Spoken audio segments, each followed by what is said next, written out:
যারা আইসিটি বইয়ের পঞ্চম অধ্যায় ভয় পাও, এই ভিডিওটি তোমাদের জন্য। আমার কাছে মনে হয় যে পঞ্চম অধ্যায় বুঝতে পারলে সবচাইতে সহজ একটি অংশ। তো পঞ্চম অধ্যায় থেকে যে প্রশ্ন আসে ওইখানে তোমার ৩টি জিনিস শিখতে হবে: অ্যালগরিদম, ফ্লোচার্ট, প্রোগ্রাম। তো অনেকেই কমেন্ট করে মেসেজ দিয়ে বলো, স্যার আমি পঞ্চম অধ্যায় স্কিপ করতে চাই, পঞ্চম অধ্যায় শিখতে চাই না। তো আমি বলবো যে অবশ্যই তুমি পঞ্চম অধ্যায় শিখবে, কারণ পঞ্চম অধ্যায় আরো সহজ। ওকে, তো পঞ্চম অধ্যায় থেকে যেভাবে প্রশ্ন আসবে সেই প্রশ্ন উত্তর করার জন্য তোমাকে এই ৩টা জিনিস রপ্ত করতে হবে: অ্যালগরিদম, ফ্লোচার্ট, প্রোগ্রাম। তো কিভাবে প্রশ্ন আসবে আমি বলতেছি। আর তার আগে তোমরা যারা ঢাকার মধ্যে আছো আমার কাছে চাইলে অফলাইন একদম সরাসরি ক্লাস করতে পারবো ফার্মগেট এবং মিরপুরে। বিস্তারিত জানতে আমার এই হোয়াটসঅ্যাপ নাম্বার এসএমএস দিও। আর বাংলাদেশের যে কোনো প্রান্ত থেকে মানে যে কোনো জায়গা থেকে আমার কাছে অনলাইনে পড়তে পারবো। তো 01782291657 আমাকে এই হোয়াটসঅ্যাপ নাম্বারে তোমরা মেসেজ দিয়ে যোগাযোগ করো। ওকে, 01782291657, ঠিক আছে?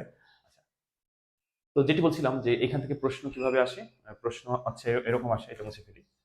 প্রশ্ন হচ্ছে, ধরো উদ্দীপকে দেওয়া আছে তোমার অ্যালগরিদম কি দেওয়া আছে, উদ্দীপকে দেওয়া আছে অ্যালগরিদম, তোমাকে গতে ফ্লো চার্ট করতে বলবে আর গহতে দেখা যাচ্ছে প্রোগ্রাম করতে বলবে। হ্যাঁ, তার মানে অ্যালগরিদম রপ্ত করতে পারলে তুমি গ গহা মানে এটা যখন উদ্দীপকে থাকবে তখন তুমি বুঝতে পারবা, আর গ গহা ফ্লো চার্ট এবং প্রোগ্রাম। আচ্ছা, এবার ধরো উদ্দীপকে অ্যালগরিদম দেওয়া নাই, উদ্দীপকে ধরো দেওয়া আছে ফ্লো চার্ট। তাহলে এবার প্রশ্ন কিভাবে আসতে পারে? এবার আসতে পারে, ধরো গতে বলবে অ্যালগরিদম আর গহতে বলবে প্রোগ্রাম। আচ্ছা, যদি ফ্লোচার্ট দিয়ে উদ্দীপক সাজায়, আমি জাস্ট একটু ধারণা দিচ্ছি, তোমরা ভয় না পেয়ে এই অংশটা আরো সহজে শিখতে পারবে। যদি ধরো এরকম আসে যে উদ্দীপকে দেওয়া আছে প্রোগ্রামিং, তাহলে প্রশ্ন কিভাবে আসতে পারে? তাহলে এই গতে হয় ফ্লোচার্ট নয়তো অ্যালগরিদম তোমার কাছে চাইতে পারে সমাধান। ওকে, আর গহ নাম্বারে ওই যে প্রোগ্রাম যেই লুপে থাকবে সেই লুপ থেকে অন্য একটা লুপে পরিবর্তন করতে বলতে পারে। আবার দেখা যাচ্ছে অনেক সময় ঘতে অ্যালগরিদম ফ্লো চার্ট চেয়ে বসতে পারে।